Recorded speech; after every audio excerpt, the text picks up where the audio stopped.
چلیے آگے انشاءاللہ بإذن اللہ میں آپ لوگوں کو محرم کے روزوں کے حوالے سے اور محرم کے حوالے سے جتنی بھی احادیث ہیں وہ آپ کے سامنے رکھ دیتی ہوں، تو انشاءاللہ تعالیٰ وہاں پہ ہم اپنا سیشن جو ہے اس کو کنکلوڈ کریں گے بإذن اللہ۔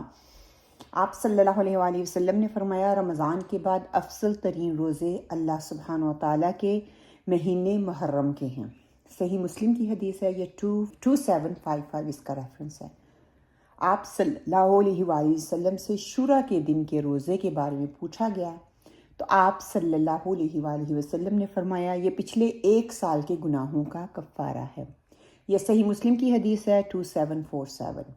اسی طرح سیدہ ربیعہ بنت معوذ کہتی ہیں کہ رمضان کے روزے کی فرضیت کے بعد بھی ہم عاشورہ کے دن روزہ رکھتے تھے اور اپنے بچوں سے بھی رکھواتے تھے۔ انہیں ہم اون کا کھلونا دے کر بہلاتے تھے، جب کوئی کھانے کے لیے روتا تو وہی دے دیتے یہاں تک کہ افطار کا وقت آ جاتا تھا۔ یہ صحیح بخاری کی حدیث ہے 1960۔ اسی طرح آپ صلی اللہ علیہ وآلہ وسلم مدینہ تشریف لائے تو یہود کو یوم عاشورہ کا روزہ رکھتے دیکھا تو پوچھا کہ تم اس دن روزہ کیوں رکھتے ہو؟ انہوں نے جواب دیا یہ عظمت والا دن ہے اور اس دن اللہ سبحانہ و تعالیٰ نے حضرت موسیٰ اور ان کی قوم کو نجات دی اور فرعون اور اس کی قوم کو غرق کر دیا۔ تو حضرت موسیٰ علیہ السلام نے بطور شکر اس دن کا روزہ رکھا، اس لیے ہم بھی یہ اپنا روزہ رکھتے ہیں۔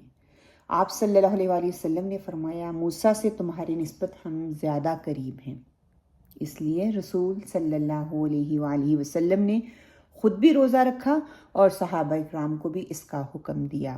تو ابھی جو ہم نے بات پہلے رکھی ہے کہ 9 اور 10 کا روزہ، 10 اور 11 کا روزہ، افضل ترین یہ ہے 9، 10 اور 11 کا رکھ لیا جائے، اور زیادہ جتنے بھی آپ رکھنا چاہیں رکھ سکتے ہیں، پہلے 10 دنوں کے بھی رکھ سکتے ہیں، 13، 14 کا بھی رکھ سکتے ہیں، 13، 14، 15 کے جو ایام بید ہوتے ہیں وہ بھی کر سکتے ہیں، منڈے تھرسڈے کا بھی رکھتے ہیں۔ آپ کی اون کیپیسٹی پہ ہے، آپ کے اندر کتنی ہمت ہے فزیکلی بھی اور اسپریچولی بھی، کتنی آپ کے اندر ڈیڈیکیشن ہے کہ میں اللہ کی قربت کو حاصل کر سکوں، آپ وہ روزہ رکھیں انشاءاللہ۔ پھر کعبے کی حرمت اور مومن کی حرمت کے حوالے سے ہم نے بات کی، اسی کے حوالے سے حدیث ہے عبداللہ بن عمر رضی اللہ تعالیٰ سے روایت ہے، میں نے رسول صلی اللہ علیہ وآلہ وسلم کو کعبہ شریف کا طواف کرتے دیکھا۔ آپ صلی اللہ علیہ وآلہ وسلم فرما رہے تھے اے کعبہ تو کتنا پاکیزہ ہے اور تیری خوشبو کتنی پاکیزہ ہے، تو کس قدر عظیم ہے، تیرا احترام کتنا عظیم ہے۔ قسم ہے اس ذات کی جس کے ہاتھ میں محمد صلی اللہ علیہ وآلہ وسلم کی جان ہے، اللہ کی ہاں مومن کی حرمت تیری حرمت سے بڑھ کر ہے، یعنی اس کے مال اور جان کی حرمت اور یہ کہ اس کے بارے میں اچھا گمان رکھے۔ جی ہم نے حسد کی، غیبت کی اور مال کی اور حرمت کی ساری بات کی نا، پریکٹیکل پریکٹس ٹپس دیکھی تھیں، تو اس کے حوالے سے آپ دیکھ لیں۔ یہ سنن ابن ماجہ کی حدیث ہے، میں نے وہاں پہ آپ کو بولا تھا کہ سنن ابن ماجہ کی حدیث ہے، 39 اس کا ریفرنس لکھ لیے، 3932۔ اسی طرح آگے جو ہے محرم الحرام اور احترام انسانیت کے حوالے سے حدیث ہمیں ملتی ہے، نبی محمد صلی اللہ علیہ وآلہ وسلم نے منی میں فرمایا، جو کہ آپ صلی اللہ علیہ وسلم کا آخری خطبہ تھا، کہ تم کو معلوم ہے آج کون سا دن ہے؟ لوگوں نے کہا کہ اللہ اور اللہ کے رسول صلی اللہ علیہ وآلہ وسلم زیادہ جانتے ہیں۔ آپ صلی اللہ علیہ وآلہ وسلم نے فرمایا کہ یہ حرمت کا دن ہے، اور کیا یہ بھی تم کو معلوم ہے کہ یہ کون سا شہر ہے؟ لوگوں نے کہا کہ اللہ اور اللہ کے رسول صلی اللہ علیہ وآلہ وسلم زیادہ جانتے ہیں۔ آپ صلی اللہ علیہ وآلہ وسلم نے فرمایا یہ حرمت والا شہر ہے، اور کیا تم کو یہ بھی معلوم ہے کہ یہ کون سا مہینہ ہے؟ لوگوں نے کہا کہ اللہ اور اللہ کے رسول صلی اللہ علیہ وآلہ وسلم زیادہ جانتے ہیں۔ آپ صلی اللہ علیہ وآلہ وسلم نے فرمایا کہ یہ حرمت کا مہینہ ہے۔ پھر فرمایا کہ اللہ تعالیٰ نے تمہارا خون، تمہارا مال اور عزت ایک دوسرے پر اس طرح حرام کر دی ہیں جیسے اس دن کی حرمت اور اس مہینے اور اس شہر میں۔ یہ صحیح بخاری کی حدیث ہے، 1742 اس کا ریفرنس ہے۔ مسلم اور مومن، آپ صلی اللہ علیہ وآلہ وسلم نے فرمایا مسلمان وہ ہوتا ہے جس کی زبان سے اور ہاتھ سے دوسرے محفوظ رہیں، اور مومن وہ ہوتا ہے جس کی طرف سے لوگوں کو اپنی جان اور مال کا امن ہو۔ مسند احمد کی حدیث ہے 8931 اس کا ریفرنس ہے۔ پھر جان کی حرمت کے حوالے سے ایک اور حدیث لے لیجئے. آپ صلی اللہ علیہ وآلہ وسلم نے فرمایا اس ذات کی قسم جس کے ہاتھ میں میری جان ہے، مومن کا قتل کرنا اللہ کے نزدیک تمام دنیا کے تباہ ہو جانے سے زیادہ ہے. سنن النسائی 3986 حدیث ریفرنس ہے. مال کی حرمت کے حوالے سے دیکھ لیں، یہ ایک حدیث میں بھی تینوں چیزیں مینشن کی گئی ہیں اور علیحدہ علیحدہ سے حدیثیں بھی میں آپ کے سامنے رکھ رہی ہوں. حارث بن برسہ رضی اللہ کہتے ہیں کہ میں نے رسول صلی اللہ علیہ وآلہ وسلم کو حج کے دوران دو جمرات کے درمیان کہتے سنا. آپ صلی اللہ علیہ وآلہ وسلم فرما رہے تھے جس شخص نے جھوٹی قسم کے ساتھ کسی مسلمان کا مال حاصل کیا وہ اپنا ٹھکانہ آگ میں بنا لے. استغفر اللہ. صحیح ترغیب و ترہیب کی یہ حدیث ہے، 1834 اس کا ریفرنس ہے. اس طرح احترام مومن کا احترام ہونا چاہیے. اس کے حوالے سے آپ صلی اللہ علیہ وسلم کی حدیث کا مفہوم ہے جو شخص اپنے بھائی کی عزت سے اس چیز کو دور کرے گا جو اسے عیب دار کرتی ہے، اللہ تعالیٰ قیامت کے دن اس کے چہرے سے آگ دور کر دے گا. اللہ ان لوگوں میں بنا دیں جو دوسروں کے عیب نہیں، دوسروں کے اندر اچھائیاں ڈھونڈنے والے ہو جائیں. یہ مسند احمد کی حدیث ہے، 27543 اس کا ریفرنس ہے. اسی طرح مسلم اور مومن آپ صلی اللہ علیہ وسلم کی حدیث کا مفہوم ہے کہ مسلمان وہ ہوتا ہے جس کی زبان اور ہاتھ سے دوسرے مسلمان محفوظ رہیں، اور مومن وہ ہوتا ہے جس کی طرف سے لوگوں کو اپنی جان اور مال کا امن جو ہے وہ محسوس ہو. مسند احمد کی حدیث ہے 8931. اسی طرح لے لیجئے کہ مومن جو ہوتا ہے مومن کا بھائی ہوتا ہے. بچپن سے یہ حدیث ہم پڑھتے چلے آ رہے ہیں. آپ صلی اللہ علیہ وسلم نے فرمایا مومن کا آئینہ ہے، جیسا میں ہوں ویسا ہی میرا مسلمان بہن اور بھائی ہے. اور مومن کا بھائی ہے اور اس کے نقصان کو روکتا ہے اور اس کی پیٹھ پیچھے اس کا دفاع کرتا ہے، اس کی چغلیاں نہیں کرتا، اپنے گناہوں کو اس کے حوالے نہیں کرتا، اپنا بھی دفاع کرتا ہے اور اپنے اس بہن اور بھائی کا بھی دفاع کرنے والا ہوتا ہے. سنن نبی داؤد کی حدیث ہے، 4918 اس کا ریفرنس ہے. بہترین اور بدترین، رسول صلی اللہ علیہ وآلہ وسلم نے فرمایا اللہ کے بہترین بندے وہ لوگ ہوتے ہیں جنہیں دیکھ کر اللہ یاد آ جائے، اور اللہ کے بدترین بندے وہ ہوتے ہیں جو چغل خور ہوتے ہیں، جو چغلیاں کھانے والے ہوتے ہیں، دوستوں کے درمیان تفریق پیدا کرنے والے ہوتے ہیں، جھگڑا کرنے والے ہوتے ہیں، جھگڑالو ہوتے ہیں، بے گناہ لوگوں میں عیب تلاش کرتے ہیں. مسند احمد کی حدیث ہے 17998 اس کا ریفرنس ہے.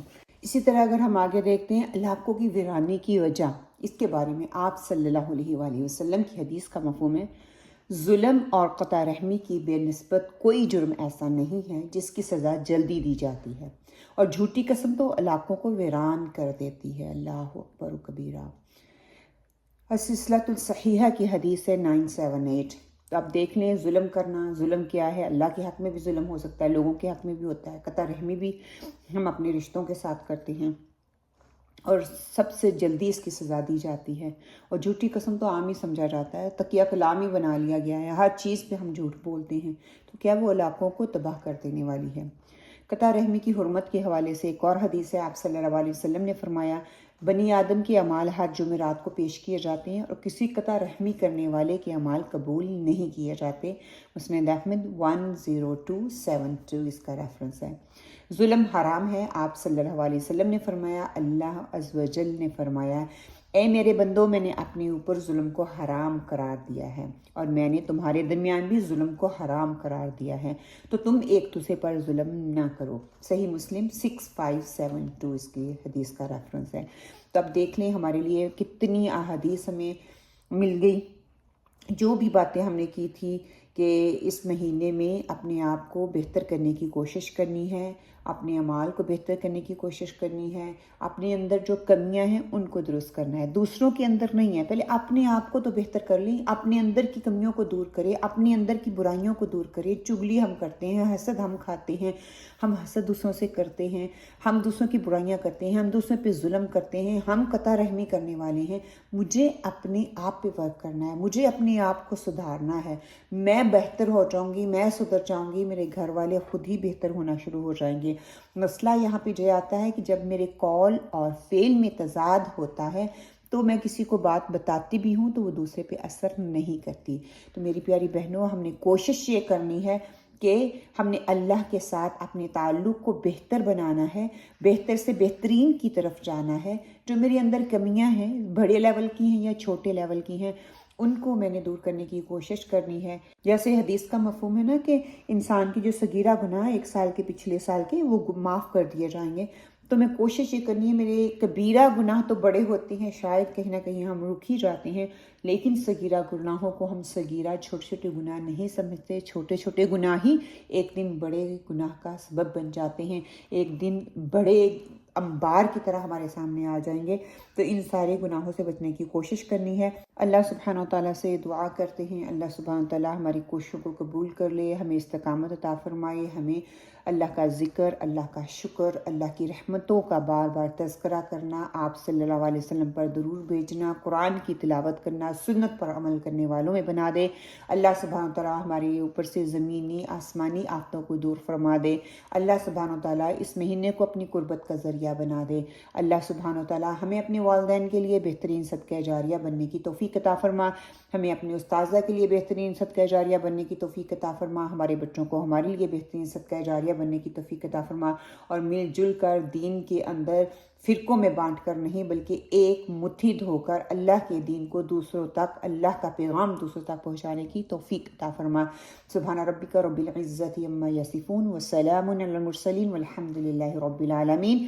وقولوا قولی ھذا واستغفر اللہ لی ولکم. آمین یا رب العالمین. السلام علیکم ورحمۃ اللہ.